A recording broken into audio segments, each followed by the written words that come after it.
My mother yelled, "You contribute nothing to this household. Leave." So I grabbed my keys and walked out. 8 days later, my sister texted me in a panic, asking why the electricity was cut off. I replied simply, "I thought I did nothing." Then came the voicemail.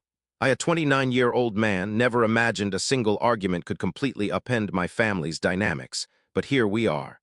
For the past 6 years, I've been the unseen pillar holding up my family's finances. Apparently, my efforts were so invisible they went entirely unnoticed. Let me set the scene for how this all began. I live in a duplex I purchased 3 years ago in a quiet neighborhood in Oak Ridge. My mother lives in the adjacent unit with my younger sister, who's still in college. The setup seemed ideal. Family nearby, shared expenses, everyone content. Or so I believed.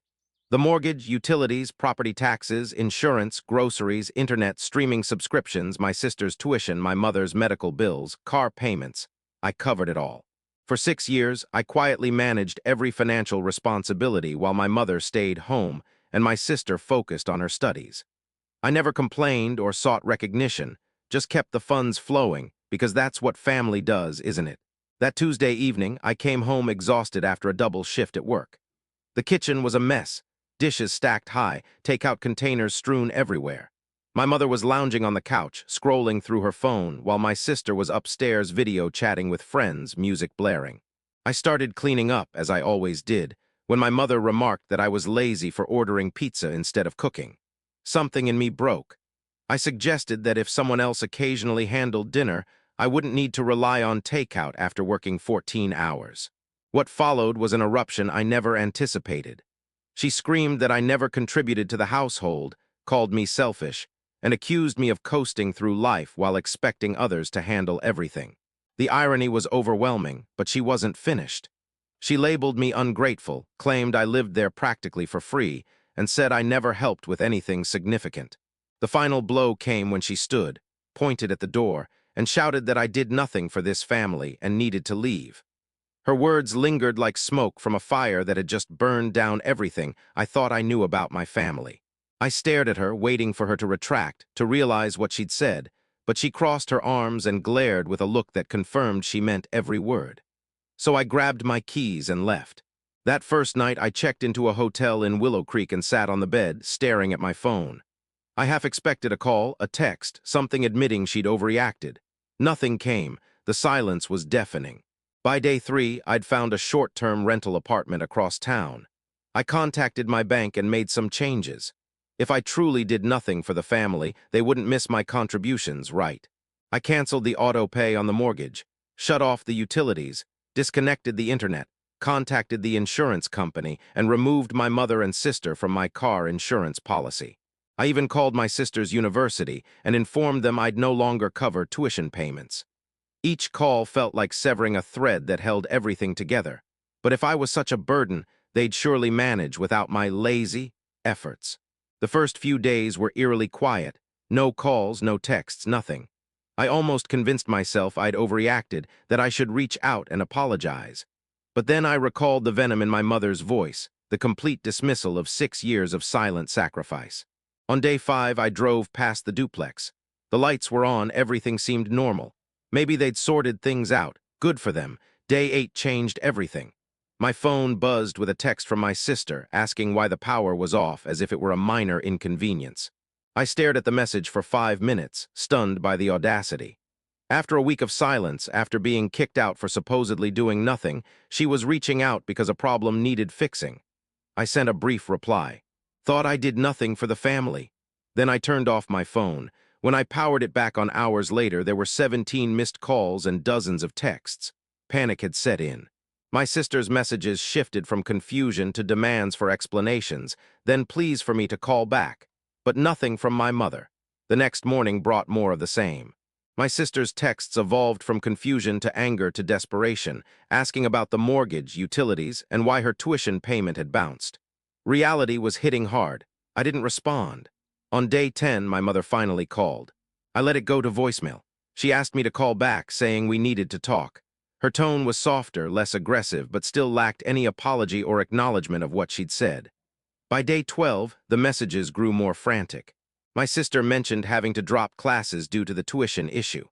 My mother was scrambling to cover the mortgage. The power was back on, but only because my sister had borrowed money from her boyfriend to pay the bill. That's when it hit me. They still didn't understand. None of their messages acknowledged what had happened. No one apologized for the words that drove me out. They were just upset that their problems weren't being magically resolved. They saw me as a broken ATM, not a family member they'd deeply hurt. 3 weeks after I left, my mother called with a different tone. She left a voicemail I saved because it captured the situation perfectly. Her voice was shaky, exhausted, and for the first time it seemed she might grasp what had happened. She'd been reviewing bank statements, trying to figure out how to pay the bills, and discovered my name on everything: the mortgage, utilities, insurance. She admitted she'd never realized how much I was handling, assuming I was just paying rent like a tenant. The voicemail lasted nearly 10 minutes. She spoke of feeling embarrassed and overwhelmed, admitting she'd called me lazy and ungrateful when I was keeping the household afloat. Yet she still couldn't bring herself to say sorry. Instead, she asked to meet for coffee to figure things out. I didn't respond right away. Part of me wanted to rush back and fix everything to restore the status quo. But I knew returning to the old dynamic would only delay the next blow-up. Meanwhile, my sister's messages shifted. She started asking questions that showed she was beginning to understand the scope of what I'd been covering. She wanted to know how I'd paid for her tuition, why I'd handled the mortgage on a house I didn't fully live in. Her most telling question was whether I was rich. It was so innocent, so genuinely confused that it stung. She'd lived in a bubble where money appeared without question, never considering who was sacrificing to make it happen. I agreed to meet my mother, but on my terms, at a neutral cafe in Pine Hollow. I needed to know if she was ready for an honest conversation or just wanted me to resume my role as the family's financial safety net. The meeting was awkward and painful. My mother looked older, as if the past weeks had aged her. She started by asking why everything fell apart when I left. I calmly explained what I'd been paying for and for how long, showing her bank statements, transaction histories, and payment records on my phone. Her face cycled through confusion, recognition, embarrassment, and perhaps shame. She tried to say she'd never asked me to cover those expenses. I reminded her she'd also never asked where the money came from, as bills were paid month after month, year after year. She'd accepted it as the natural order. The conversation grew tense when she suggested I should have communicated better about finances. I asked if calling me lazy and kicking me out was good communication. She got defensive, admitting she'd been stressed and took it out on me unfairly. It wasn't quite an apology, but it was closer than I expected. She asked if I'd consider moving back and resuming the financial arrangements. I said that wasn't happening, not the way things were before. Rebuilding our relationship required mutual respect and clear communication. I proposed a new arrangement. I'd help with the mortgage since my name was on it, and it affected my credit. But utilities, groceries, insurance, and tuition needed to be handled differently. They had to manage those expenses or have an honest discussion about what help they needed and what they could contribute. My mother looked overwhelmed at the thought of managing bills herself. She asked how she could afford everything on her fixed income. I pointed out this was the conversation we should have had years ago instead of me silently absorbing every cost. The meeting ended without firm decisions, but with an agreement that my sister should join future discussions. She was an adult and needed to understand the family's financial reality. My sister's reaction to learning the full extent of my contributions was starkly different from my mother's. She was horrified, apologizing repeatedly, saying she'd thought I was just helping out occasionally, not carrying the entire burden. She asked practical questions about costs, budgeting, and expense management, and expressed interest in getting a job to help with bills, a conversation we'd never had before. My mother, however, struggled with the new reality. She kept mentioning how she'd raised us and sacrificed for years, implying it was natural for adult children to support their parents.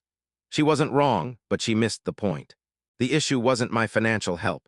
It was the complete lack of acknowledgement, appreciation, or even awareness of what I was doing, followed by being called lazy and ungrateful while keeping everyone afloat. Over the next few weeks, we held several family meetings. My sister stepped up in surprising ways, getting a part-time job and taking over grocery shopping and meal planning. She created a budget spreadsheet and began tracking expenses. My mother struggled more, having grown accustomed to a lifestyle only possible because of my silent support. Facing the reality of managing money after years of not worrying about it was tough for her.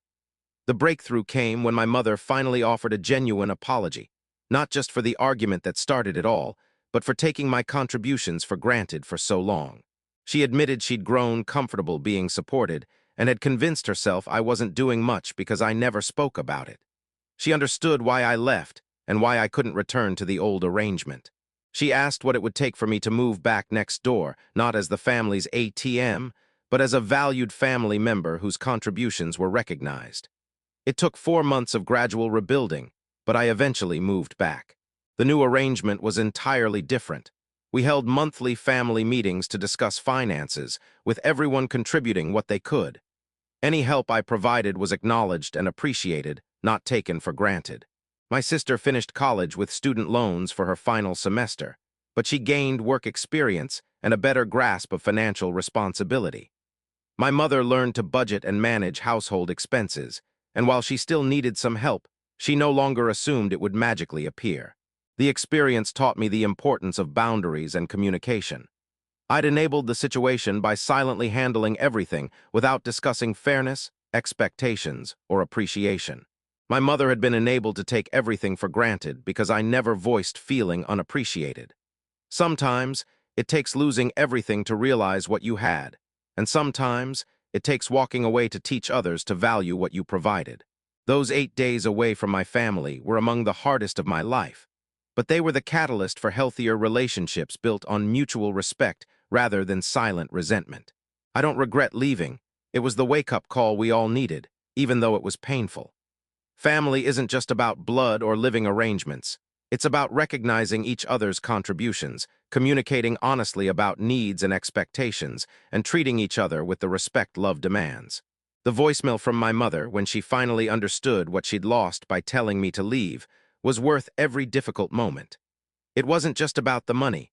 It was about being seen and valued for who I was and what I brought to the family. And that's something no amount of money can buy.